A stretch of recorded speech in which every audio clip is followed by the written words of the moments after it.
사랑하는 영도자 김용민 동지께서는 불볕더위와 불쾌한 습도에 점점 수육이 돼가는 인민들을 위하여 정말 합리적인 가격의 에어 서큘레이터를 한 번 더 최저가로 깎아서 파격적인 가격에 판매할 것을 결정하시었다. 김용민닷컴에 완전 최저가로 입점한 벨레 에어 서큘레이터는 그동안 기능은 별 차이 없으면서 가격만 비싼 기존 악덕 업체들의 허세로 가득한 오만무도한 가격을 박살냄으로써 가뜩이나 어려운 살림살이를 일으켜 세우는 가정경제의 비아그라가 될 것이라며 위대하신 영도자 김용민 동지께서는 크게 기뻐하시었다. 여름엔 냉방을, 겨울엔 난방을 도울 사계절 공기순환 필수품 벨레의 고급 에어 서큘레이터를 압도적 최저가에 구매하는 방법은 김용민닷컴.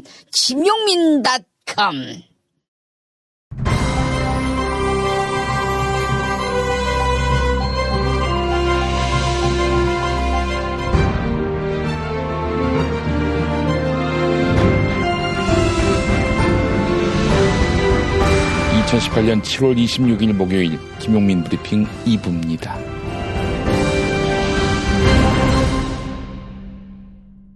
오늘 새벽에 나온 종합일간지 헤드라인 살펴보겠습니다. 먼저 한국일보, 양승태 영장 또 기각, 뚫으려는 검찰, 선 긋는 법원, 이런 제목입니다. 법원이 양승태 전 대법원장 그리고 박병대 전 법원행정처장의 자택과 사무실에 대한 압수수색 영장을 모두 기각했습니다. 사법농단 수사 과정에서 사법부에 대한 불신만 커지고 있는 형국입니다. 다음은 경향신문, 군 재정능력 상실, 산으로 가는 계엄령 사태, 조선일보, 군의 추락, 이런 제목을 달았습니다. 송영무 국방부 장관과 국군기무사령부가 계엄령 검토 문건을 둘러싸고 진실 공방을 벌이고 있습니다. 자세한 내용은 뉴스 브리핑 코너에서 전해드립니다. 이번엔 중앙일보, 미군 유해 59, 군 수송기로 원산에서 오산 공수, 이런 제목입니다. 조선과 미국이 미군 유해를 오산 미 공군기지로 이송하는 방안에 의견 접근을 이루었다, 이런 보도가 나왔습니다. 정전협정 체결일 65주년인 내일 50여 구의 미군 유해를 송환한다는 것입니다. 다음은 서울신문, 비핵화 합의 이행, 북한 한 발짝 이상 앞섰다, 이렇게 제목을 달았습니다.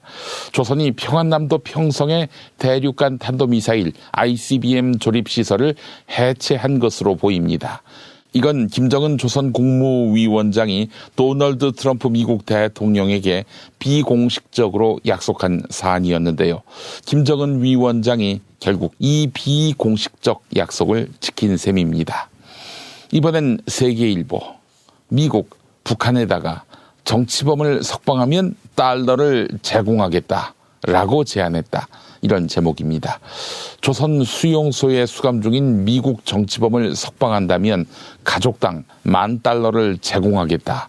마이크 폼페이오 미국 국무장관이 김영철 조선노동당 중앙위원회 부위원장 겸 통일전선부장에게 이렇게 제안한 것으로 알려졌습니다. 이런 제의에 대해서 김영철 부위원장이 어떤 반응을 보였는지는 구체적으로 확인되지 않았다, 세계일보가 이렇게 전하고 있습니다. 다음은 국민일보, 소상공인 살리기 제로페이 첫발뗐다, 한겨레 결제 수수료 제로 착한 페이 실험, 이렇게 제목을 달았습니다. 서울시가 소상공인 수수료 부담 제로 결제 서비스, 이른바 서울페이를 올해 안에 도입합니다. 부산시와 인천시 그리고 전라남도와 경상남도 역시 시범 운영에 들어갈 계획입니다. 마지막으로 동아일보, 동시다발 폭염 불덩이 지구, 이런 제목입니다. 한국을 비롯한 지구촌이 폭염으로 몸살을 앓고 있습니다. 이상 고온 현상이 계속되면서 거의 전 대륙에서 최고 기온이 새로 나오고 있는데요. 미국 캘리포니아주의 사막 지역 데스밸리는 섭씨 52.7도를 기록해서 지역 최고 기온을 경신했습니다. 오늘의 헤드라인 살펴봤습니다. 중고차죠? 네. 그런데 이 차 진짜 있는 거 맞죠? 정말 이 가격에 살 수 있는 거죠? 아이, 그럼요. 빨리 오시면 됩니다. 여러분 이거 다 거짓말하는 걸 아시죠? 더 이상 속지 마세요. 허위 매물에서 우리의 가족과 이웃을 지키는 더불어 중고차. 직영 정비소를 운영하여 더욱더 믿음이 가는 더불어 중고차. 카카오톡 검색창에 더불어 중고차를 검색하시거나 1661-3363, 1661-3363으로 전화주세요. 충남 금산의 넓은 인삼밭. 정성농장을 일군 농부아버지 이정열 씨. 자연은 노력한 만큼 내어준다. 그 자연의 마음을 알기에 정성농장을 더불어 일구는 아들 이성규 씨도 아버지에게 배운 것처럼 정직하고 또 성실하게. 정성농장 홍삼은 인삼 재배부터 가공 판매까지 모두 책임지고 있습니다. 그래서 대한민국 1등 품질을 자부합니다. 검색창에 정성농장 홍삼을 검색해주세요. 정성농장 홍삼. 전화문의는 010-9754-6972.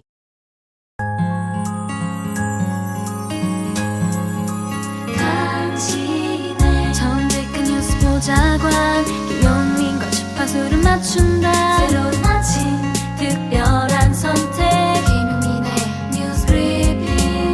김용민의 뉴스 브리핑. 양승태 전 대법원장 시절 사법부는 일선 판사가 접대를 받고 재판에 개입한 정황을 파악했는데요. 양승태 사법부는 아무런 조치를 취하지 않고 오히려 관련 의혹을 덮은 것으로 확인됐습니다. 지난 2016년 법원행정처는 부산지방법원 문모 판사와 관련한 리스크 검토 문건을 작성했습니다. 문건에는 부산지역 건설업자 정모 씨가 조현오 전 경찰청장에게 5천만 원의 뇌물을 준 사건 재판에 문모 판사가 개입한다는 소문이 있다. 이 의혹이 사실이면 재판의 공정성은 물론 사법부의 신뢰가 무너진다는 내용이 담겼습니다. 실제로 검찰은 문모 판사가 수차례 접대와 향응을 받았다는 비위 사실을 확인하고 법원행정처에 통보했는데요. 하지만 법원행정처는 문모 판사에 대해 구두 경고만 하고 오히려 이 의혹을 덮으려 했습니다. 법원 스스로도 사법부 신뢰를 무너뜨릴 만한 사안임을 인정하고서도 사건을 은폐하고 넘어간 상황. 검찰은 당시 사법부의 조치에 위법한 부분이 있는지 조사하고 있습니다. MBC 보도였습니다. 송영무 국방부 장관이 계엄령 검토는 잘못된 것이 아니라고 말했다. 이런 내용의 국군기무사령부 보고서가 확인됐습니다. 송영무 장관은 완벽한 거짓말이라고 반박했습니다. 지난 화요일 국회 국방위원회 전체 회의에서는 송영무 국방장관과 기무사 지휘관들 사이에 치열한 진실 공방이 벌어졌습니다. 무소속 서청원 의원과 이석구 기무사령관의 질의응답, 그리고 자유한국당 이주영 의원의 질문과 송영무 국방부 장관의 답변, 마지막으로 자유한국당 황영철 의원과 민병삼 기무부대장의 질의응답 차례로 들어보시죠. 장관님, 이것은 앞으로 수사를 해야 될 의뢰가 필요가 있고 대통령에게도 보고할 사항입니다. 아니면 이것은 그냥 기초자료로서 만약에 사태에 대비한 것이니까 그냥 보고로 말씀드립니다. 라는 보고를 했냐는 얘기를 하는 거예요. 내가 그 얘기도 여기서 답변 못한다고 그러면 김비상관 여기 왜 왔어요? 예, 대단히 중요한 보고라고 얘기했습니다. 에? 대단히 중요한 사항이고 위중한 사항도 당시 다 인지하고 있었습니다. 8쪽짜리 계엄 문건이라는 거 하고 그 뒤에 나온 대비계획 세부자료 67쪽짜리 그 두 문건을 같이 들고 왔습니까? 같이 들고 왔습니다. 예. 그 다 그러면 나중에 다 보시게 되지 그 자리에서 보시지는 못했겠네요. 예, 5분 정도. 제가 혼자 보고 상당한 고민을 많이 했습니다. 예. 자, 그다음 기무사령관은 이거 수사가 필요한 사안입니다. 이렇게 보고했습니까? 아니면 그거에 대해서는 논란이 없었습니다. 얘기가 없었어요. 기무사령관으로부터 3월 16일 이 문제에 대한 보고를 받으실 때 11시 38분부터 시작이 되었다고 하는데 몇 분간 보고를 받으셨죠? 38분은 제 그 장관실 들어온 찍힌 시간이고. 것이고요. 네. 한 10분 정도를 대기를 했던 것 같아요. 제 방에 네. 있었기 때문에. 그래서 한 50분에서 55분 정도. 예, 제 방에 그때 한 5분 시작이 정도 있었고. 됐어요. 예, 그래가지고 그리고 몇 분간 보고를 제가 나가는 받으셨어요? 것이 한 55분에서 ADD 이사회를 갔기 때문에 네. 정확하게 그건 우리 보좌관들이 기억을 다 하고 있습니다. 그러니까 그게 한 몇 분 정도 됐어요? 한 5분 대략? 정도 한 제 방에 5분 정도 보고 받으셨어요? 그 문건이 아니고요. 딴 네. 지일반 보고를 하고 이게 중요한 사안이라 해서 이거는 놓고 가라. 내가 별도로 이렇게 두꺼운 것을 다 볼 네. 수가 없다. 지금 이 시간은 그랬습니다. 기무사령관님 답변해 보시죠. 기무사령관께서는 대장이 중요하고 위중하다는 판단하에 보고를 했고 장관이 아주 위중한 상황이라고 판단될 수 있는 충분한 시간을 가졌다라고 답변을 하셨어요. 그렇습니다. 5분입니까? 그보다 더 되는 것 같습니다. 얼마나 더 됩니까? 제가 판단할 때는 한 20분 정도 되는 것 같습니다. 자, 지금 이 국회에서 첫 번째 현안 질의로서 국민 앞에 지금 질의를 하고 있는데 같은 자리에서 대한민국 국방부 장관과 기무사령관의 대답이 틀려요. 그리고 장관께서는 계속 이거를 단에서 판명을 내릴 거다 이렇게 미루고 있어요. 자, 기무사령관이 장관 앞에서 거짓말 하겠습니까? 장관님 답변해 보세요. 이러한 보기가 드물고 안 보여야 되는 것을 막기 위해서 합수단에서 제가 장관께 여쭙는 것은 누구 말이 진실이냐를 여쭙는 겁니다. 저는 정직하게 살아온 군인이었고 공무원입니다. 법조 문제가 없고 최악의 사태를 대비한 계획이므로 문제가 될 것이 없다는 취지의 내용을 얘기한 바가 있습니까 없습니까? 저는 현재 36년째 군복을 입고 있는 군인입니다. 따라서 의원님의 질문에 대해서 군인으로서 명예를 걸고 한 인간으로서 양심을 걸고 답변드리겠습니다. 당시 회의는 각 실장들이 돌아가면서 보고를 하면 장관님께서 지침을 주시거나 말씀하시는 순서로 진행되는데 제가 저의 진술에 신뢰를 높이기 위해서 당시에 보고한 문건을 보고 말씀드리겠습니다. 네. 그날 당시에 물론 장관님께서는 여러 가지 업무를 소관하시기 때문에 기억이 안 날 수도 있고 해당 실장들도 자기 소관 업무가 아니면 기억이 안 날 수 있습니다. 네. 그렇지만 저는 기무사령부와 관련된 장관님 말씀이기 때문에 명확하게 기억을 합니다. 네. 그날 당시에 우리 기무사와 관련해서는 두 차례의 말씀이 있었습니다. 한 번은 백승조 위원님과 관련된 말씀이 기조실장에 보고에 있었고 또 하나는 법무관리관이 보고할 때에 기무사와 관련된 말씀이 있었습니다. 당시에 법무관리관이 오늘 7월 9일입니다. 안보실 1차장 요청에 따라서 기무사 세월호 관련된 수사 진행 상황과 앞으로의 계획을 설명해 드리겠다라고 보고를 드렸습니다. 이때 장관님께서는 댓글 TF와 세월호 및 위수형 검토 관련 내용 등에 대해서도 알려드려라. 그러나 위수형은 잘못된 것이 아니다. 법조계에 문의를 해보니 최악의 사태를 대비한 계획은 문제가 될 것이 없다고 한다. 장관도 마찬가지 생각이다. 다만 직권남용에 해당되는지를 검토하기 바란다. 추가적으로 기무사의 세월호 민간 사찰 내용은 수사 사안이냐, 즉 수사감이냐라고 질문하시자 법무관리관은 현재 수사 진행 중이라고 답변을 했습니다. 이상입니다. 제가 장관께 그럼 다시 묻겠습니다. 지금 민대령께서 하신 말씀은 사실이 아닙니까? 완벽한 거짓말입니다. 적어도 예. 이 자리에 나와서 예. 이 중요한 내용을 거짓을 만들어서 그러면 이 사람 말고 국민 딴 앞에 사람도 증언도 좀 들어주십시오.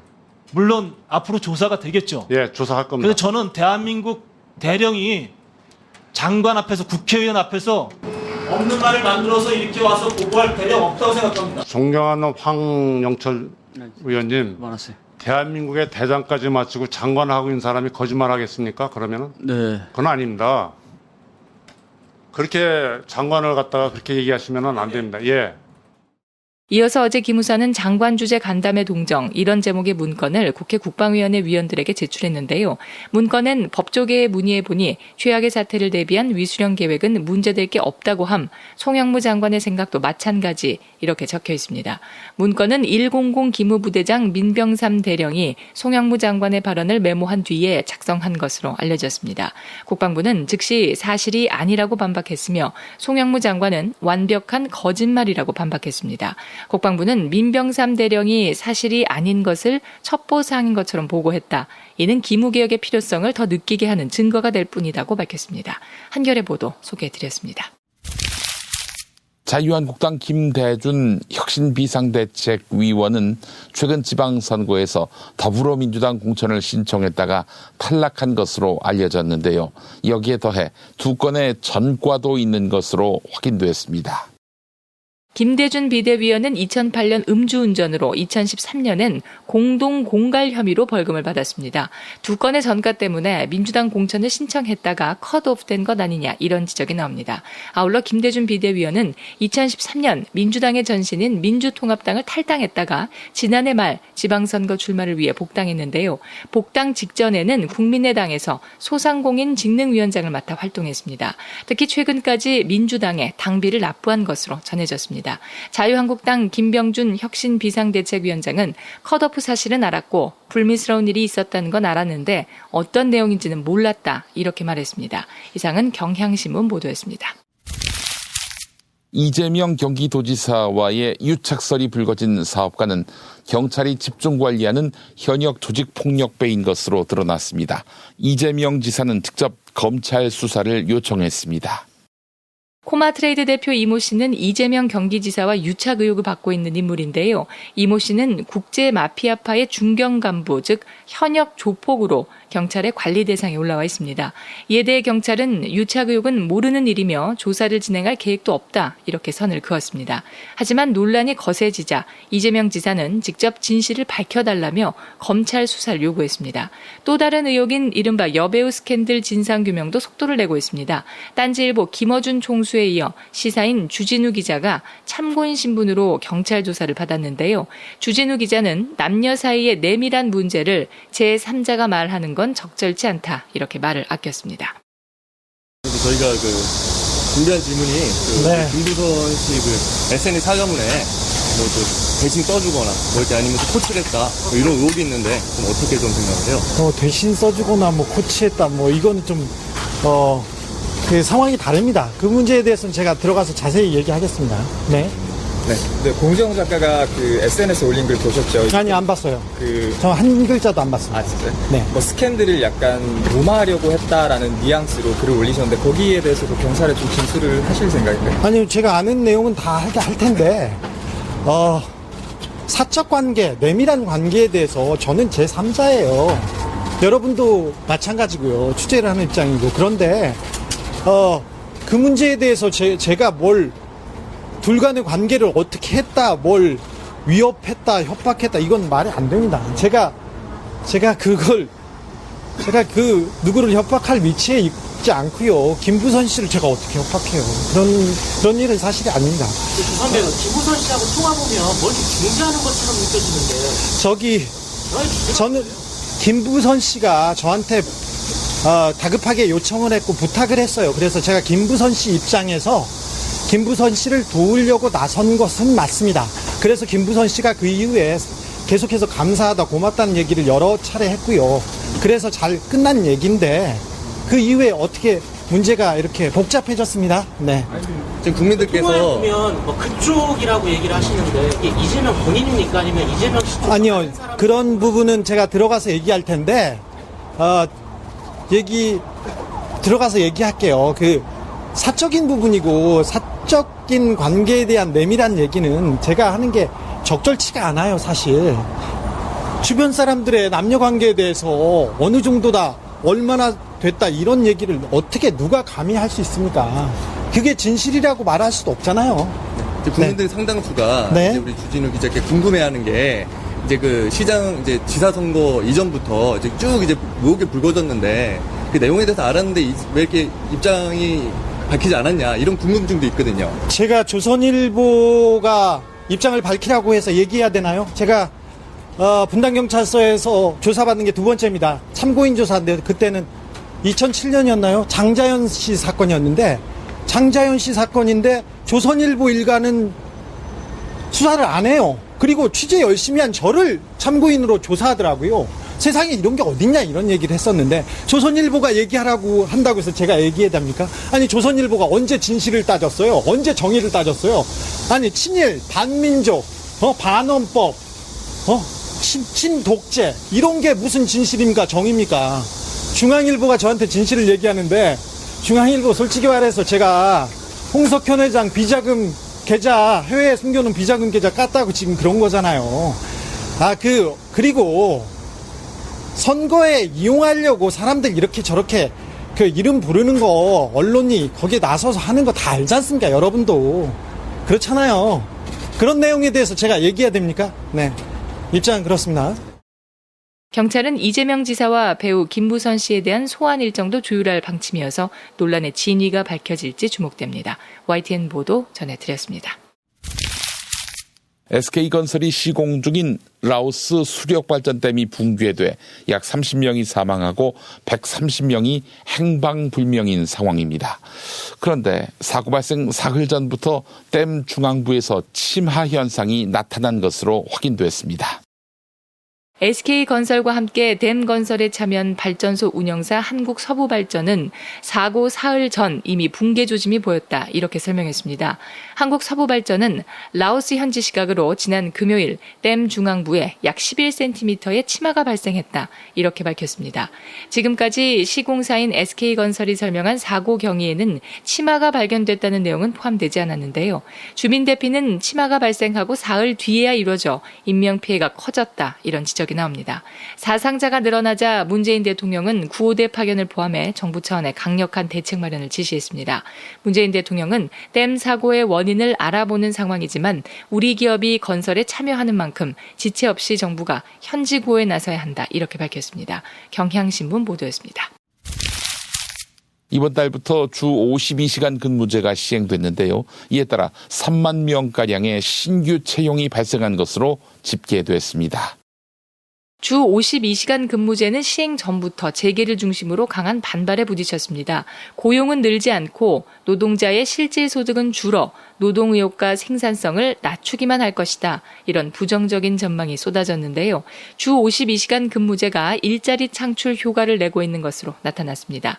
주 52시간 근무제 대상인 300인 이상 기업 3,600곳 가운데 800곳이 약 3만 명을 새로 채용하는 겁니다.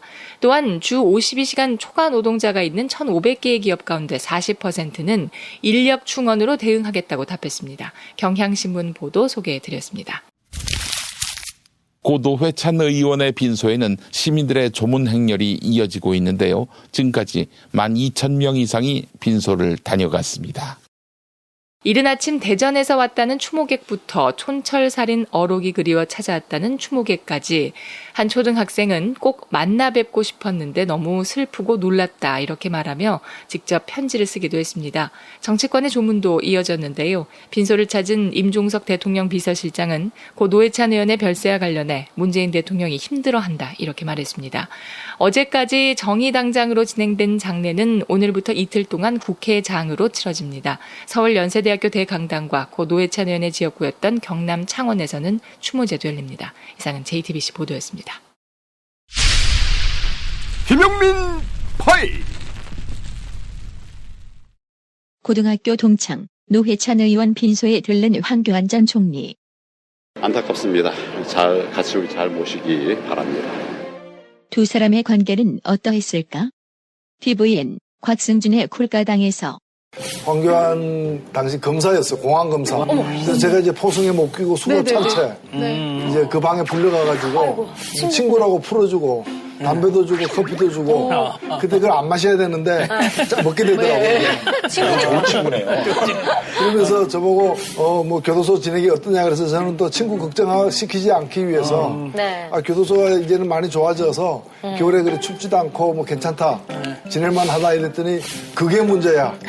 교도소는 좀 추워야 되는데 그 다음 장면은 국회의원 됐었는데 이제 제가 이제 뜻과 검사들 이름을 공개했다. 그렇죠. 기소됐을 때 그때 그 수사본부장이었거든요. 서울중앙지검. 아니 근데 뭐 아까 극단적 토크에서 황교안 총리에게 좀 미안했던 적이 있었다라고 당연한 거 아니야라고 하셨잖아요. 그게 국무총리 인사청문회를 하는데 제가 이제 당시 야당 측 증인으로 이제 불려갔는데 국무총리 자격이 있냐 묻길래 없습니다. 복수, 소심한 복수. 왜 이렇게 우리는 정부 혹은 정부로 대표되는 권력에 대해서 신뢰를 하지 못하고 있는가? 저는 그것이 여러 방면에서 드러나고 있지만 특히 사법정의가 실현되지 못하고 있는 오늘 이 자리에서 많이 거론되고 있는 정관예우 등 유전 무죄, 무전 유죄 등 사법정의가 실현되지 못하고 있다고 많은 분들이 믿기 때문이고 그 한 축이 또 준사법기관으로서 검찰권의 행사가 공정하지 못하다는 데 있다는 것입니다.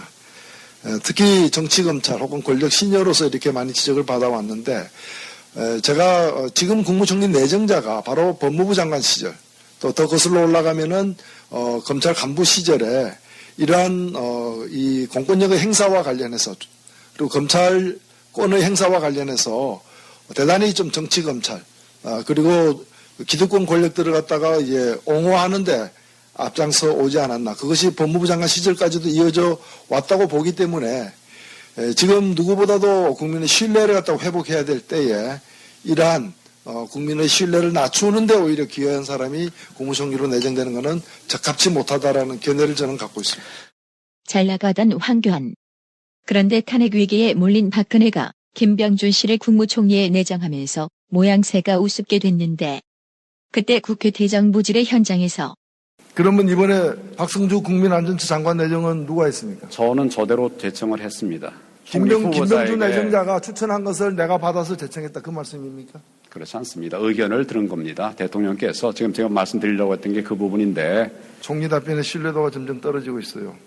무슨 박근혜 말씀입니까? 대통령이 닮아가고 있어요. 지금 답변하는 게. 어떻게 그렇게 새빨간 거짓말을 하고 있어요.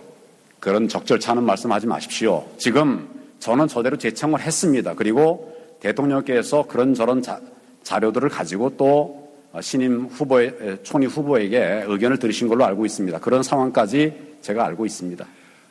오늘 하신 보도를 보면은 최순실 씨가 차현택의 부탁을 받아가지고 김종덕 장관, 김상률 교문 수석 인사를 개입했다고 나와 있습니다. 이런 게 제청입니다. 최순실가 제청해가지고 결국에는 대통령이 임명한 거예요.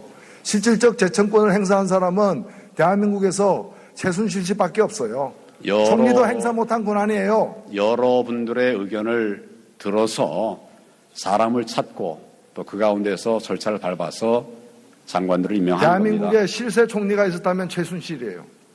나머지는 다 껍데기예요. 잘 알고 계시잖아요. 그렇게 속단할 일 아닙니다. 국정은 그렇게 돌아가지 않습니다. 속단이 아니라 뒤늦게 저도 깨달았어요. 지단이에요. 그런 황교안이 박근혜 탄핵으로 대통령 권한대행이 되자 제가 황교안 총리라는 사람을 조금은 압니다. 조금은 아는데 그렇게 걱정할 필요 없어요. 황교안 총리는 뭐 따지면은 우주로 보자면 스스로 빛을 내는 사람이 아니에요. 다른 빛을 받아서 발광을 하는 빛이 이렇게 반사되어서 빛이 나는 사람이지 스스로 빛을 내는 사람이 아니기 때문에 빛의 근원인 박근혜 대통령이 어둠의 세계로 유폐되게 되면은 황교안 총리가 할 수 있는 것은 그야말로 최소한의 권한대행 이상의 일을 하기 힘들 것이다 이렇게 봅니다. 이 말은 황교안을 비꼬는 것 같지만 계엄령 문건과 황교안은 무관하다는 뜻은 아닌지. 그렇다면 친구의 마지막 선물? 기자들의 질문을 받는 황교안. 계엄 문건 관련해서는 지금은 뭐 그런 얘기할 때가 아닌 것 같습니다. 자, 먼저 실례하겠습니다.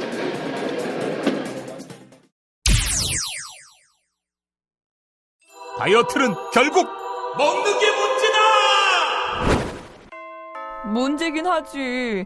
매끼 식단 챙기기도 번거롭고 빼도 금세 다시 찌고. 아직도 몰라? 비타샵 다이어트를 해봐. 안 그래도 궁금했는데 어떻게 뺀 거야? 몇 개월 한 거야? 몸에는 안 나빠? 물어 뭐래. 비타샵 가봐. 같이 해. 1522-6648 혹은 비타샵을 검색해 주세요. 운전자를 위한 꿀팁 7,000원 운전자 보험 카페. 알고 계세요? 교통사고가 나면 형사합의금, 벌금, 변호사 비용 이거 자동차 보험에서는 보장 못해요. 운전자 상해까지도 책임져 드리는 7,000원 운전자 보험 카페. 버스, 택시, 트럭 등 영업용 차량 운전자를 위한 12,500원 운전자 보험 카페도 있습니다. 실손, 부모님 건강, 자녀 보험도 안내해 드립니다. 02849-9730 연중 무휴라 언제든 02849-9730. 답은 이미 정해져 있으니 너는 대답만 해라고 하는 답정모. 아닌데 답은 정치인데 너만 몰라 이건데.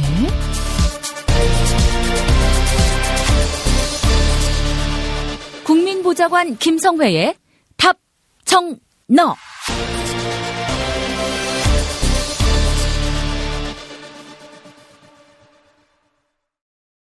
무릎이 아파올 때 참으면 더 큰 치료를 받아야 합니다. 혹시나 무릎이 시리거나 아프시다면 최과장을 찾아주시면 특별한 가격에 모시겠습니다. 010-2255-4489 010-2255-4489번입니다.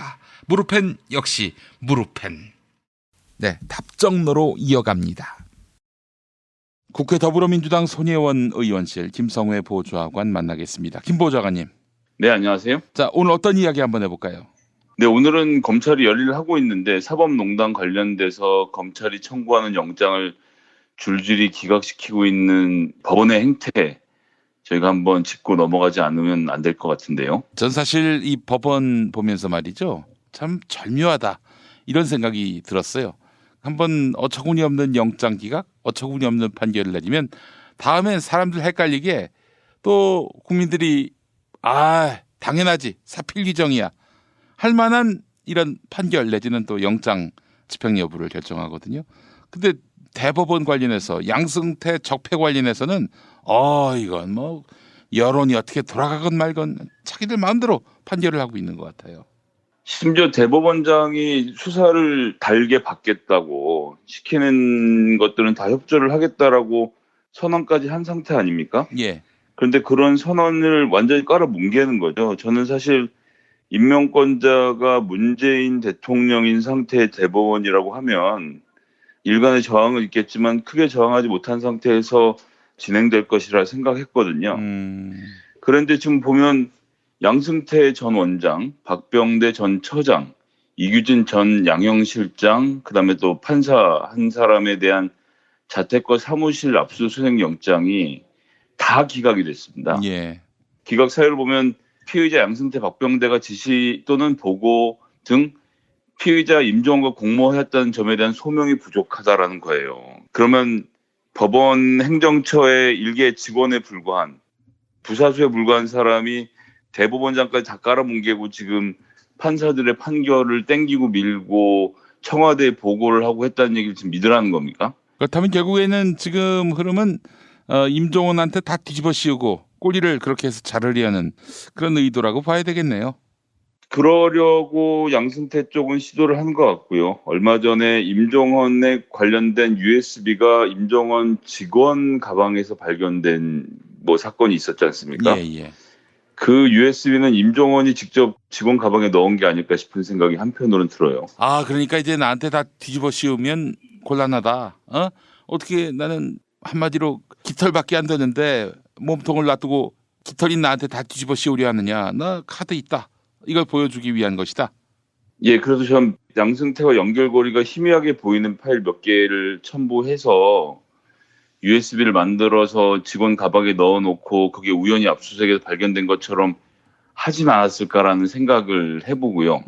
어쨌든 임종원이 혼자 죽겠습니까? 그래서 임종원 차장은 사무실에 대해서 추가 압수수색 영장 발부돼서 집행을 하고 그 USB가 나온 건데 문제는 다 아시겠지만 양승태 전 원장, 박병대 처장의 하드디스크는 디가우징 돼서 복구가 불능한 상태인 거고 이메일 훼손 변경 삭제하지 못하도록 보존 정치 영장을 했는데 이것도 기각이 된 겁니다. 압수수색도 아니고 보존 조치를 하자는 것도 기각이 된다는 것. 이건 지금 법원이 사실 뭐 팔이 안으로 굽는 정도가 아니고요. 전 공범이라고 봅니다. 아무리 제 식구 감싸기를 한다고 하지만 제가 몇 번 말씀드렸습니다만 판사라는 게 뭡니까? 월급 많이 받는 공무원에 불과해요. 고시를 합격한 공무원에 불과합니다. 국민들이 주는 세금으로 먹고 사는 노동자에 불과하고요.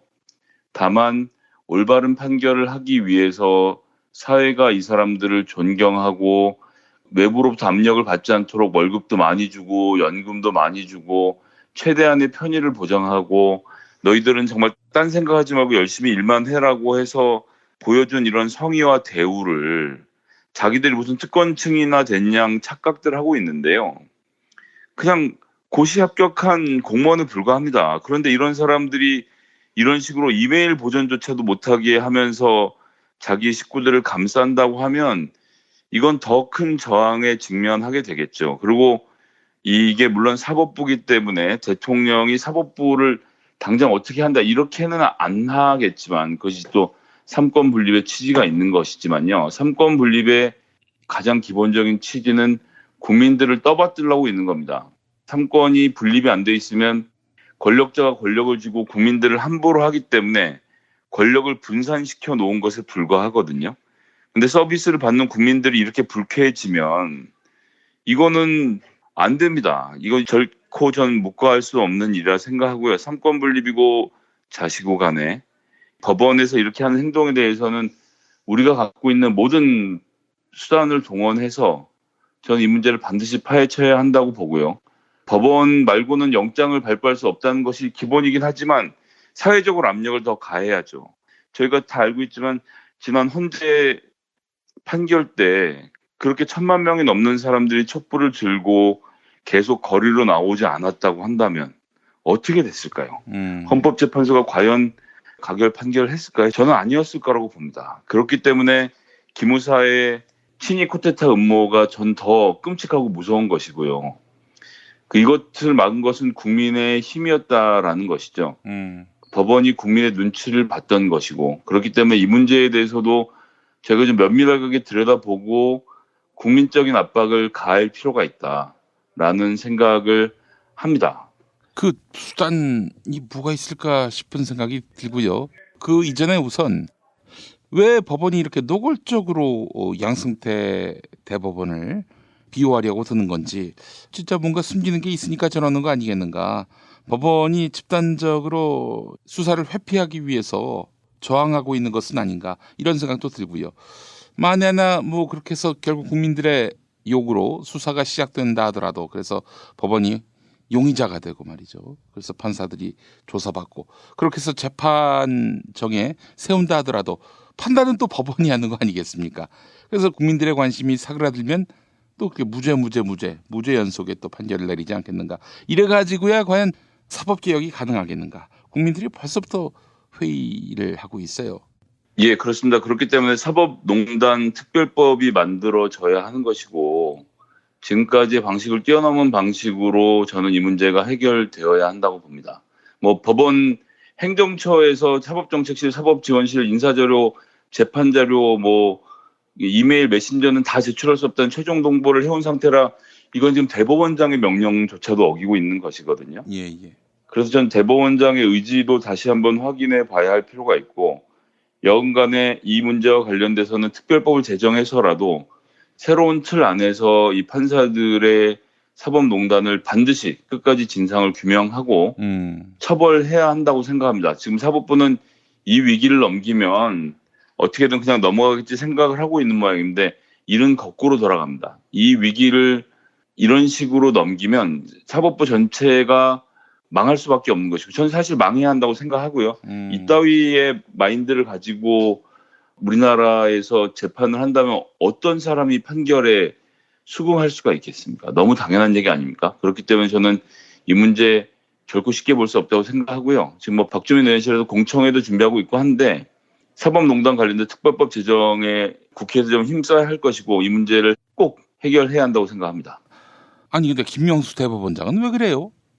그 문제에 대해서는 저희가 잘 살펴봐야 한다고 봅니다. 이것이 정말 가족끼리 가족 감싸기라고 한다면 결코 좌시해서는 안 되겠죠. 그렇다면은 감싸기가 아니라면은 무능한 건데. 그렇습니다. 본인 입으로 그렇게까지 얘기를 했는데 아무런 자료 제출 협조조차도 안 하고 있다는 게 정말 믿겨지지가 않아요. 게다가 법원 행정처라는 곳은 법원의 일을 돕는 곳인데 그곳에 주무 장관의 역할을 하는 장관 이상의 역할이죠. 대법원장이 지시를 했음에도 불구하고 자료 제출을 거부했다는 것은 정말 믿을 수가 없는 얘기입니다. 아이고 답답한데 더 답답해집니다. 이 소식 접하니까. 예. 자, 다음 이야기 또 뭐가 있을까요? 오늘 바로 민주당 차기 당대표 후보가 3명으로 압축되게 되는데요. 결과를 예측해 보기 전에 일단 나와 있는 여론조사들 좀 살펴보면서 민심과 당심이 어떻게 다른지 혹은 같은지에 대해서 살펴보는 것이 재미있을 것 같아서요. 최근에 나온 여론조사 결과를 하나 소개시켜드릴까 합니다. 예. 쿠키뉴스하고 조원 CNI가 공동으로 나흘간 조사를 했고요. ARS 방식으로 해서 유선전화가 40% 들어있고 휴대전화 60% RDD로 해서 표본수를 1002개 뽑아서 표본 오차는 95%에서 신뢰 수준 플러스 마이너스 3.1%포인트인데요. 이 결과를 놓고 보면 당대표의 적합도에서 이해찬 후보가 21.5%로 1등입니다. 탑이고요. 오차 범위 밖으로 물러나서 송영길 의원이 10.7%로 2등, 김두관 의원이 9.7%로 3등, 그 다음을 김진표 의원이 6.4%, 박범계 의원이 6.3%를 쫓고 있고요. 이종걸 5.8, 최재성 5.7, 이인영 3.7%로 나타났네요. 같은 조사를 지난주에 했던 거에 비해서도 이해찬 쪽으로 표쏠림이 더 많이 나타나는 것 같고요. 기타나 없음은 다 합쳐도 24% 정도로 지난주에 비해서는 선택을 많이들 한 상태인 것 같아요. 그래서 현재는 도표로 놓고 보면 이해찬 의원에 대한 지지가 가장 높은데 재밌는 것은 김두관 의원은 사실 지역세나 이런 문제들 때문에 3강 안에 들 수 있겠느냐라는 문제에 대해서 좀 회의적으로 보시는 분들도 계신데 그런데 3등을 하고 있다는 것 역시 인지도라는 게 되게 중요하다라는 생각이 들고 지난번 당대표 선거에 출마했다가 아깝게도 컷오프가 됐던 어떻게 보면 이제 본인으로서는 되게 황당했을 텐데요. 그래서 가장 오랜 기간 동안 당대표를 준비해왔던 송영길 의원이 10.7%를 좀 높게 나왔다는 것도 재미있고요.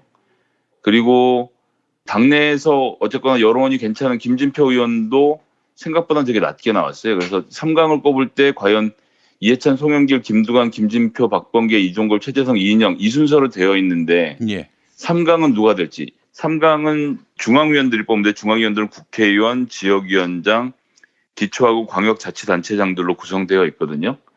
이런 사람들이 투표를 했을 때 3강은 어떻게 치러질지 이것이 민심과 어떻게 연결이 될지를 살펴보는 것도 저는 되게 재미있는 일이 되지 않겠나 싶은 생각이 듭니다. 그래요. 지금 대략 판세가 어떻게 돌아가는지 너무 궁금해요. 일단 이해찬 총리가 막판에 출마를 결심하는 것으로 판이 굉장히 크게 한번 흔들렸고요. 사실은 그 전에 김부겸 행자부 장관이 출마를 포기하는 것이 첫 번째 판을 흔들었던 일이라고 생각합니다. 경북 지역에서의 본인 세가 있고 행자부 장관을 무난하게 잘 해왔던 김부겸 장관이 출마를 했다라고 한다면 상당히 강력한 당대표 후보로 다른 후보들하고 자웅을 겨뤄봤을 것 같은데 이제 문재인 대통령을 당대표 선거에 끌어들였다라는 그런 비판을 받으면서 결국 불출마 선언을 한 것이 첫 번째 판을 흔든 요인이었다고 보고요. 그리고 마지막 순간에 김부겸 장관이 출마했다면 자기가 출마하지 않았을 것 같은 뉘앙스를 풍겼던 이해찬 의원이 출마를 결심함으로써 표가 쏠리는 현상이 하나 있는 것. 이것이 또 저는 하나의 관전 포인트일 거라고 보고요.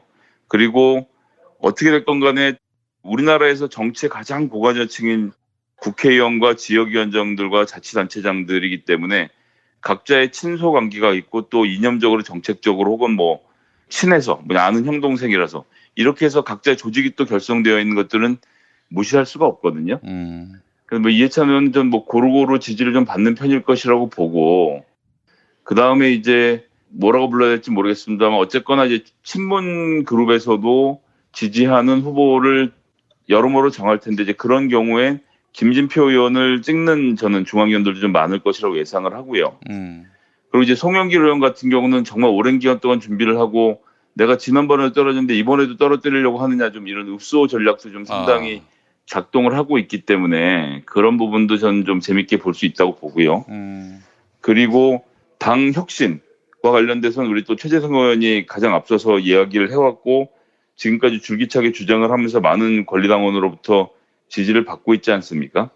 근데 이제 새 자체를 놓고 봤을 때는 사실 새로 하기보다는 본인의 주장으로 지금 중앙위원들을 모으고 있는데 최재성 의원이 어떻게 될 것인지 이것도 하나의 관전 포인트고 그리고 386 그룹의 리더이기도 하고 또 민주당 내 이제 김근태계라고 하죠. 이제 민평년 조직에서 지지를 받고 있는 이인영 후보가 지역에 가서 지역위원장들이나 자치단체장으로 놓고 보면 또 여기도 상당한 세가 있습니다. 그래서 이렇게가 제가 보기에는 다투는 그룹이 될 것 같고 그 외 후보들이 상대적으로 좀 약한 것이 아닌가라는 판세로 좀 보이고요. 예. 3등 안에 추려진 사람이 어떻게 되는지가 일단 첫 번째 재밌는 포인트가 될 것 같고 그러는 가운데서 당을 어떻게 혁신할 것인지 그리고 협치는 앞으로 어떻게 진행할 것인지 그리고 협치라는 것은 타 당과의 관계를 말하는 거겠죠. 뭐 정말 무슨 자유한국당부터 시작해서 모든 당들과 합쳐서 뭘 하겠다 이렇게 바라보시는 것은 좀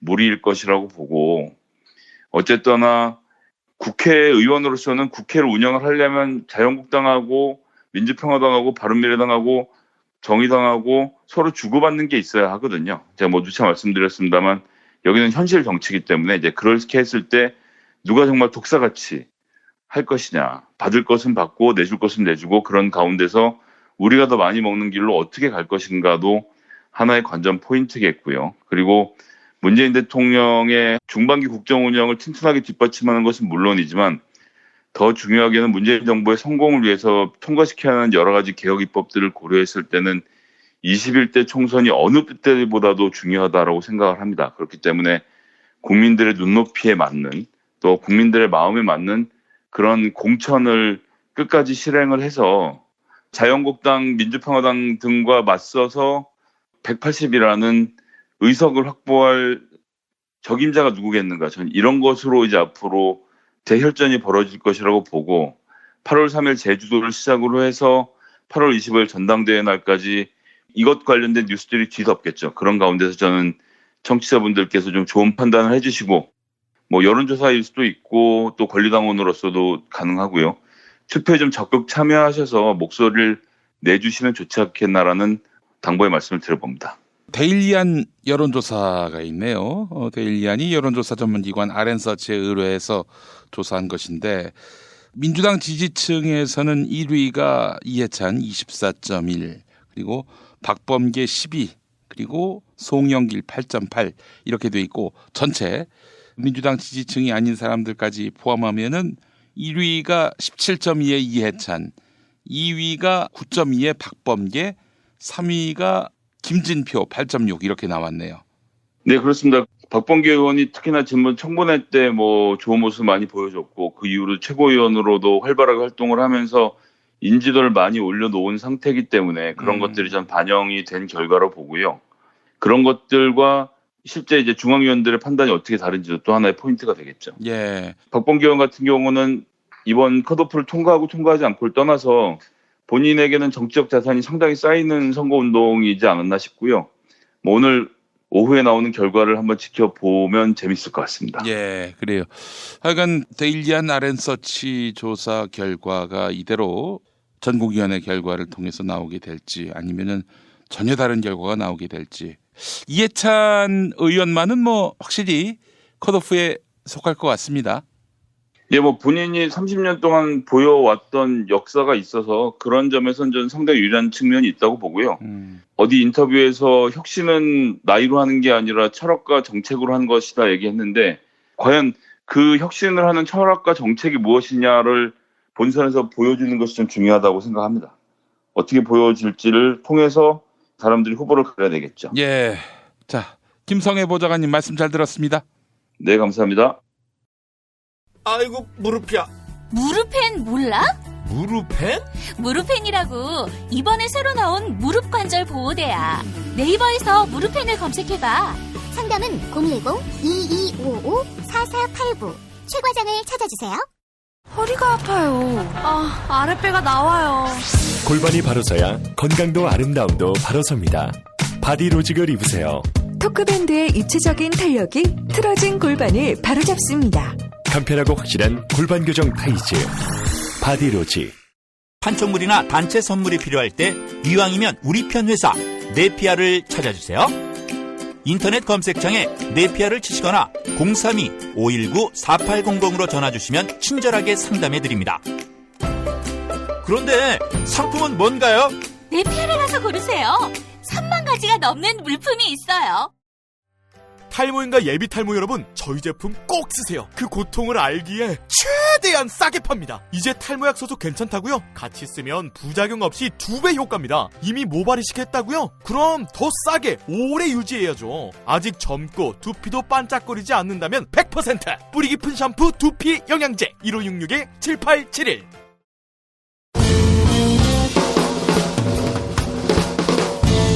미디어 오늘 정상근 기자가 뉴스 속의 뉴스를 짚어드립니다. 정상근 기자의 오늘 미디어.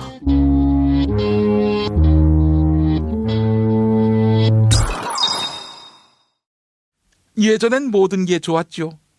그런데 언제부턴가 골반이 뒤틀리고 허리가 아프고 중요한 것은 당신의 자세입니다. 이젠 바디로직으로 몸을 조율해보세요. 그저 속옷처럼 입기만 해도 척추 교정에 도움을 주는 바디로직. 검색창에 바디로직, 전화는 031-345-4550, 031-345-4550번입니다. 이제 오늘 미디어로 이어갑니다. 정상근 기자와 함께하겠습니다. 정 기자님. 네, 안녕하십니까. 네. 자, 요즘 노회찬 정의당 의원의 비보를 전하는 조선일보의 태도에 대해서 제가 어제도 얘기했습니다마는 이건 인간들이 아닌 것 같아요. 그냥 조선일배라고 이름을 바꾸는 게 훨씬 더 실감이 날 것 같습니다. 네, 뭐 갈수록 조선일보의 상태가 뭐 안 좋아진다 이런 얘기 많았었는데 네. 영향력도 점점 줄어들고 그러면서 또 인간성은 점점 더 상실해 가고 그냥 악다구니만 쓰는 좀 그런 형태더라고요. 근데 이제 독자들 중에 조선일보를 이해해주고 지지해주고 동조해주는 이런 사람들만 안고 가겠다 이러는 것 같습니다. 그렇습니다. 근데 특히나 이번에 그 미디어 오늘에서 이 조선일보 편집국장을 아주 짧게 인터뷰를 한 게 있는데 네. 그 말을 듣다 보면은 더 기가 막히실 것 같다라는 생각이 듭니다. 그래서 일단 그 얘기를 먼저 말씀을 드리려고 하는데요. 예. 제가 어제 이 조선일보가 고 노회찬 정의당 원내대표의 부고 기사를 실으면서 일면에 샴페인을 터뜨리는 사진을 실었다라고 말씀을 드렸습니다. 예. 이게 그 청룡기 야구대회 우승팀인 광주 동성구 선수들이 뭐 우승의 기쁨을 만끽하는 사진이었는데 당연히 선수들에게야 축하할 일이지만 굳이 이 사진을 조선일보가 노회찬 의원의 부고 소식을 전하는 일면에 넣어서 좀 논란이 됐다라는 얘기였어요. 어제 말씀드린 대로 이 사진을 일면에 넣는다는 것은 뭐 이 사진을 찍은 사진 기자 그리고 뭐 사진 부장, 편집회의에 참석하는 모든 부장, 일면에 각 기사를 쓴 기자들 그리고 담당 부장, 편집국장, 나아가서 편집인과 발행인들 정말 많은 사람들이 보고 출고를 했을 텐데 그중에 아무도 이거를 거르지 않았다 아니면 혹은 거르지 못했다라는 것이죠. 그러니까 노회찬 의원의 부고 기사와 함께 저 샴페인을 터뜨리는 사진이 나가는 게 얼마나 부적절하다는 거를 못 느꼈다는 건데 만약 저게 문제인지도 몰랐다면 조선일보 안에는 인간이 없다라는 뜻이 되는 거고 예. 만약에 문제가 될지 알고 썼다면 조선일보 내부에는 뭐 인간을 포기한 자들이 있는 거 아닌가. 악마들이 있다는 얘기죠. 네, 그렇게 생각이 좀 듭니다. 그래서 제가 사실 이 뉴스 접하고 나서 예년에도 혹시 이렇게 청룡기 우승팀들이 막 환호하는 만세 부르는 뭐 행가래치는 뭐 샴페인 터뜨리는 이런 걸 일면 메인 사진으로 올렸나 들여다봤는데 2015년부터 말이죠. 네네. 사진이 실리긴 실렸는데 조그맣게 뭐 예고편 비슷하게 잘 눈에 안 띄는 곳에다가 박아놨지 메인 사진에는 없었고 그날의 핵심 뉴스들 네네. 2015년부터 2018년까지 메인 뉴스에 어울리는 사진을 쓰다 보니까 혹은 뭐 그날 가장 눈에 띄는 그런 장면을 일면에 쓰다 보니까 한 두 해는 연합뉴스 사진을 갖다 썼어요. 통상 그러진 않잖아요. 네네. 자사 사진부 기자의 사진을 싣는 경우가 대부분인데 연합뉴스 사진까지 끌어와서 이렇게 실었단 말이죠. 그건 뭐겠어요. 그러니까 뉴스가 될 만한 걸 일면에 싣는다는 건데 이번에 노회찬 의원이 세상을 떠났고 추모하는 그런 분들도 많았고, 혹은 뭐 그런 게 쉽게 싫다면은 뭐 예를 들면 사고 현장 사진을 보여준다든지. 네네. 사실 싣는다면은 얼마든지 실을 사진들이 많이 있는데 샴페인 터뜨린 사진을 일면에 실었단 말이죠. 그렇습니다. 뭐 경향신문이나 아니면 뭐 동아일보, 중앙일보도 다른 사진을 실었는데 그거는 더위와 관련된 사진이었어요. 근데 예. 뭐 그거 같은 경우는 지금 이 폭염 때문에 10명이 넘는 분들이 돌아가셨기 때문에 있을 수가 있는 일이라고 생각은 하지만, 근데 어쨌든 이 조선일보의 샴페인 터뜨리는 사진은 굉장히 좀 부적절한 것임은 분명한 것 같습니다. 아까 김윤 PD께서 말씀하신 것처럼 이 일면 사진에 연합뉴스 사진까지 끌어다 쓴다는 거는 그만큼 조선일보가 이 일면 편집에 공을 들이고 있다라는 점을 또 보여주는 것 같은데, 근데 이 샴페인을 터뜨리는 사진을 썼다라는 거죠. 그래서 이 미디어오늘이 어제 이 조선일보 박두식 편집국장에게 연락을 해서 이 사진 편집이 부적절하다는 여론이 있는데 어떻게 생각하느냐 이렇게 물어본 모양입니다. 미디어오늘뿐 아니라 많은 분들이 궁금해하는 질문인데 미디어오늘이 대신 질문을 던져줬어요. 그런데 이에 대한 박두식 국장의 대답이 가관입니다. 마음대로 해석하라 라면서 전화를 끊어버렸다고 해요. 이거 뭐 사실 조선일보가 미디어오늘을 대하는 자세죠. 네, 뭐 평소에도 그렇게 대하기는 했는데 그래서 이제 한 두 가지예요. 첫 번째는 이 사태의 그 심각성을 모르고, 그래서 미디어오늘이 연락했고 하니 이것들이 또 무슨 트집 잡아서 우리한테 연락했나 보다 하고 얘기한 건데, 이게 사안이 그렇게 간단합니까? 그렇습니다. 말씀하신 대로 그 두 가지 경우가 섞여 있는 것 같은데 어쨌든 그 점이 있더라도 이 조선일보가 이 일을 아무렇지도 않게 대수롭지 않게 여긴다는 것이죠. 그래서 이런 비판이 나왔으면은 그렇게 뭐 받아들일 수도 있군요. 뭐 정말 몰랐습니다. 감수성이 부족했습니다. 뭐 이렇게 나오던지, 아니면 뭐 전혀 상관없다. 그렇게까지 해석하느냐. 난 최소한 이 정도는 얘기가 나올 줄 알았어요. 그렇죠. 이게 뭐 절대 노회찬 의원과 엮을 일이 아니다. 뭐 이렇게 대답을 할 줄 알았는데 그냥 마음대로 해석하라 이렇게 말을 해버렸다라는 것이죠. 그래서 이런 좀 박두식 편집국장이란 자의 좀 대응을 보니까 이 요새 조선일보가 좀 악의로 똘똘 뭉치면서도 능력이 확 떨어진 이유를 알겠더라고요. 이런 자가 편집국장을 하니까 뭐 신문이 제대로 되겠습니까? 저는 이미 알고 있었어요. 저기 강효상을 편집국장으로 쓸 때 이미 알아봤어요. 그렇습니다. 이런 회사구나. 이렇게 해야 편집국장이 되는구나. 그렇게 알게 됐는데 해도 너무하네요. 진짜. 그렇습니다. 그래서 이 박두식 관련돼서 이 사람이 어떤 글을 썼나 한번 찾아봤는데 과거의 칼럼들이 좀 몇 개 보이더라고요. 근데 그 중에 2011년 11월에 썼던 칼럼이 좀 눈에 띄었는데 그때 이제 박두식이 정치부장이었는데 이 칼럼의 제목이 낙곰수를 통해 드러난 좌파의 수준. 우리 수준이 뭐가 어때서? 네, 이었습니다. 그래서 그 칼럼의 일부를 제가 말씀을 드릴게요. 낙곰수는 한나라당 지지층의 화병을 도둑이로 작심한 방송이다. 틀린 말은 아닌 거였군요. 네, 진행자 4명이 초대 손님과 함께 이명박 대통령과 한나라당을 조롱거리로 삼는다. 정식 방송이 아니기 때문에 방송통신 규제를 신경 쓸 필요도 없고 언론에 요구되는 공정성은 아예 고려 대상이 아니다. 최근 이들은 이명박 대통령이 투자했다가 실패한 BBK사의 주요 인물인 에리카 김을 등장시켰다. 에리카 김은 2007년 대선 당시 각종 설이 난무했던 여성이다. 중략을 하고요. 정상적인 언론의 기준으로 보면 진실성을 의심할 수밖에 없는 취재원들이다. 뭐 이렇게 썼습니다. 그러면서 뭐 언론도 아닌 것들이 뭐 통제도 안 받는다. 뭐 그런 말을 밑에 쭉 써놨던데, 조선일보라는 외피를 쓰고 지금 편집국장이라는 자가 이렇게 노회찬 의원의 부고 소식을 전하면서 샴페인 터트리는 사진을 옆에 거는 수준을 가지고 있으면서 좀 이런 글을 썼다는 거를 보니까 참 한심하고 좀 어이가 없더라고요. 언론 공정성 뭐 운운하지 말고 지금 조선일보나 좀 똑바로 만들었으면 좋겠다는 생각에서 오늘 이 얘기를 전해드렸습니다. 알겠습니다. 자, 다음 소식은요. 네, 최근 KBS 이사회 그리고 MBC 대주주인 방송문화진흥회 이사진을 방송통신위원회가 공모를 통해서 새로 뽑고 있는데요. 지난주 말경에 이와 관련해서 전국 241개 시민단체로 구성된 방송독립시민행동이라는 단체가 있어요. 이 시민행동에서 공영방송 이사 후보자들에 대한 검증 결과를 내놓았다고 합니다. 그리고 KBS 이사 후보 중에 7명, 박문진 이사 후보 중에 8명 등 총 15명을 부적격 후보로 선정을 했다라고 해요. 지원자의 한 3분의 1 정도가 대상인 것 같은데, 이 시민행동이 이들을 부적격 후보로 지정한 이유를 보면 한 절반 정도는 과거의 비위 행위, 그리고 성평등 침해 행위를 저질렀다고 하고요. 비위 중에는 뭐 업무상 횡령과 배임, 그리고 공적 자산의 사적 유용 같은 이런 중대한 범죄 혐의도 있었다라고 합니다. 뭐 다른 사람들 중에서도 방송의 공정성과 제작 자율성을 침해한 전력이 있는 후보자도 다수라고 이게 밝혔고요.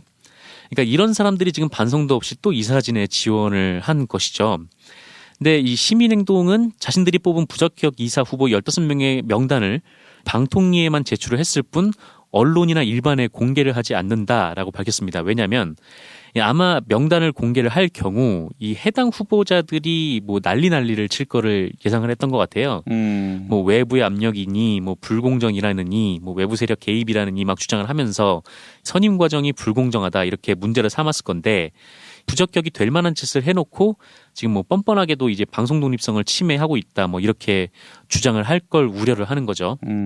어쨌든 그럼에도 불구하고 대충 짐작이 가는 몇 명이 있기는 합니다. 뭐 아마 MBC 박문진 이사 후보 중에는 최대현이나 최기아 같은 사람이 포함되지 않을까 뭐 그렇게 생각이 들고, 왜냐하면 이제 하나는 뭐 블랙리스트를 작성한 의혹을 받고 있고 또 다른 하나는 부당노동 행위를 한 혐의를 받고 있으니까요. 이거 진짜 최대현이나 최기화를 집어넣는 거면은 정말 이건 뭐 장난을 넘어서서 테러를 하는 것이다 라고 볼 수밖에 없어요. 비위와 비리가 있어서 쫓겨난 사람을 다시 갖다 앉힌다? 그럼 그동안에 그들이 MBC에 재직하면서 했던 짓에 대한 처벌은 정치 공세다. 부당한 탄압이다. 이런 얘기 아닙니까? 한마디로 얘기해서. 네, 만약에 이사로 선임되면 그렇죠. 예전 같은 경우에는 사실상 이제 여당 6명, 뭐 야당 3명 해가지고 막 찍어서 하지 않았습니까? 예. 근데 이번에는 방통위가 뭐 이런 규정이 뭐 없다면서 그냥 뭐 자기들이 선임을 하겠다라는 입장이에요. 그래서 최대현이나 최기아 같은 사람이 선출이 된다면 이거는 오롯이 방통위 책임으로 돌아갈 수가 있는 부분이거든요. 예. 그래서 그런 부분을 방통위가 고민을 할 것 같긴 한데 어쨌든 이런 사람들이 포함돼 있을 걸로 예상이 되고요.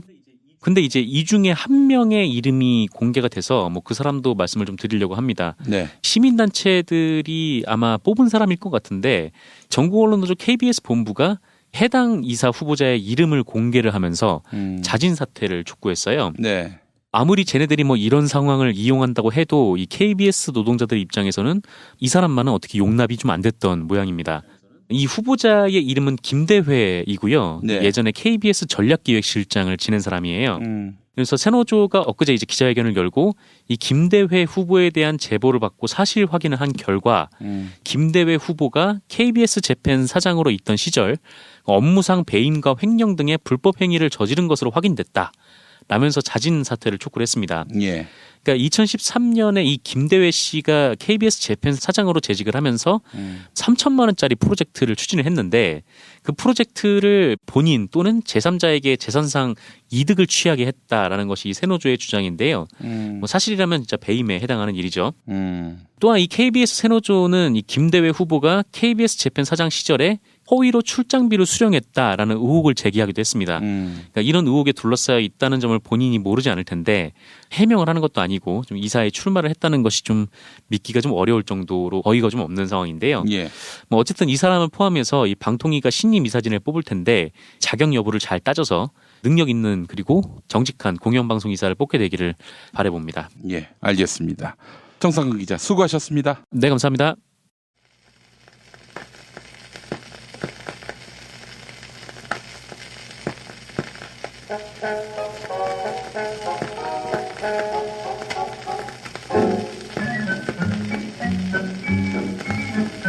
거기에는 어떤 특권도 없었다. 나라에 한다 하는 고위층도 추모 행렬에 서서 한 걸음 한 걸음 앞으로 옮겨서야 조문할 수 있었다. 노회찬 의원을 추모하는 마음에서는 모두 평등했고 어떤 세치기도 건너뛰기도 없었다. 서울 서대문구 신촌 연세대 세브란스 병원에 마련된 노회찬 정의당 의원의 빈소에 다녀온 박래군 인권재단 사람 상임이사가 자신의 페이스북에 적은 글입니다. 권력자와 이름 알려진 사람들이 일반인 조문객과 뒤섞여 줄 서서 기다리고 빈소에 함께 입장해 문상하는 장면. 이것은 노회찬 의원 장례식장에서는 상식입니다. 그는 자신의 장례식장에서도 평등한 세상을 실현하고 있었던 것입니다. 오늘 오프닝에서 노회찬 의원이 작곡한 노래 편곡해서 들려드렸는데요. 노회찬 의원의 육성으로 직접 들어볼까요?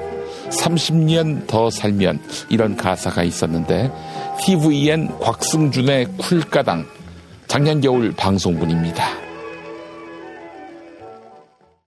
머리에 성남꽃을 꽂고 내가 죽으면 머리에 성남꽃을 꽂고 나도 죽어서 서른에만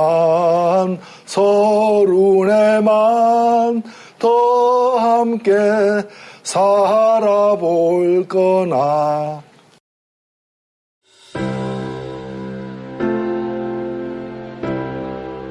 이전에 상상할 수도 없었던 새로운 국면이 조선 대지의 지축을 움직이고 있습니다. 이 민족의 역사가 제 궤도에 올라서서 달리게 시작한다고 하는 느낌이군요. 문익환이 가르쳤고 도울이 배웠던 학교, 한신대학교 신학대학원. 꿈을 현실로 살아간 선구자를 양성하는 한신신학은 촛불혁명과 한반도 종전선언 이후의 세상을 준비하고 있습니다. 한신신학을 통해 세계의 신학을 깊이 연구하고 더 나아가 시대의 예언자의 길을 걷고자 하는 모든 분들을 환영합니다. 이 새 시대는 문익환 씨의 힘으로 열리는 것이 아니라 바로 여기 모인 여러분들의 힘으로 열리는 거예요. 한신대학교 신학대학원 홈페이지나 02-2125-0108로 문의하실 수 있습니다.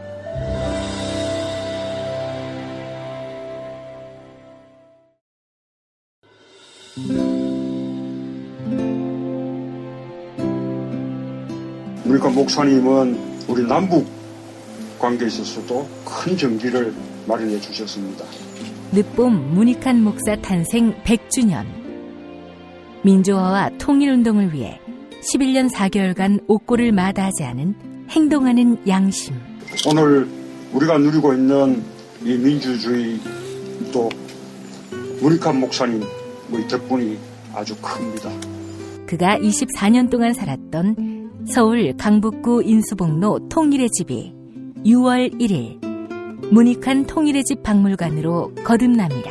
사람들이 이렇게 항상 북적북적 이렇게 했던 공간이라 아버지한테만 아니라 우리 모두들한테 굉장히 큰 의미가 있는 통일의 역사를 기억하며 통일의 길을 모색하는 문익환 통일의 집 박물관 기념사업 추진위원으로 함께해 주시겠습니까? 이건 단지 어떤 유가족들의 유산이 아니라 우리 시대가 가지고 있는 유산이기 때문에 자세한 안내는 포털 사이트에서 문익환 통일의 집을 입력해 주세요.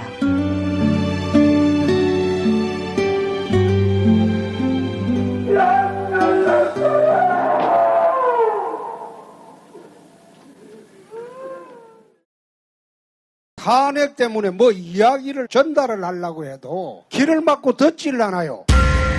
해족 수준으로 쪼그라든 한국 보수. 회생의 길은 과연 있을까? 변화된 정치 환경, 갈 길 잃은 보수에게 새로운 희망을 제시한다. 애국 보수의 화려한 부활과 집권을 위한 본격 가이드, 김용민의 신간, 보수를 지켜라. 진중권도 투표하는 보수 정당, 광주에서도 일당이 될 수 있는 보수 정당, 젊은이들의 입당이 줄을 잇는 보수 정당. 언제까지 민주당 정의당을 부러워만 할 것인가? 부러우면 진다니까? 자유한국당 당원 김용민이 쓴 보수를 지켜라. 이김에서 나왔습니다. 김용민.com 자유 게시판에 올라온 사연 일부 만나보겠습니다. 프리 형님, 고 노회찬 의원의 연설 감동적이었습니다. 그분이 추구하고자 했던 가치는 길이 우리의 가슴 속에 머물 것입니다. 하늘빛 마음님, 빈소에 다녀왔습니다. 깊은 슬픔에 잠겨 있었는데 마지막 인사를 드리며 이것이 현실임을 깨달았습니다. 정신 똑바로 차려집니다. 이완배 기자님의 이야기 듣고 지하철에서 또 눈물 흘리며 몇 자 적어봅니다. 네, 정신 똑바로 차리고 노회찬 정신을 계승하는 길은 무엇인지 함께 고민해보는 시간을 가졌으면 좋겠습니다. 오늘 추모 공연이 있고 내일 연결식이 있게 된다고 하지요. 네, 다시 한번 노회찬 그 이름 석자를 새겨봅니다. 공지 하나 드립니다. 벙커원 교회 일요일 예배 이번 주에도 아침 11시에 벙커원 3층에서 예배하는데요. 노회찬 의원 추도 예배로 함께할 예정입니다. 뜻 있는 그리스도인 여러분의 많은 참여를 바라겠습니다. 김용민 브리핑 오늘 순서 모두 마치겠습니다. 애청해 주신 여러분 감사합니다.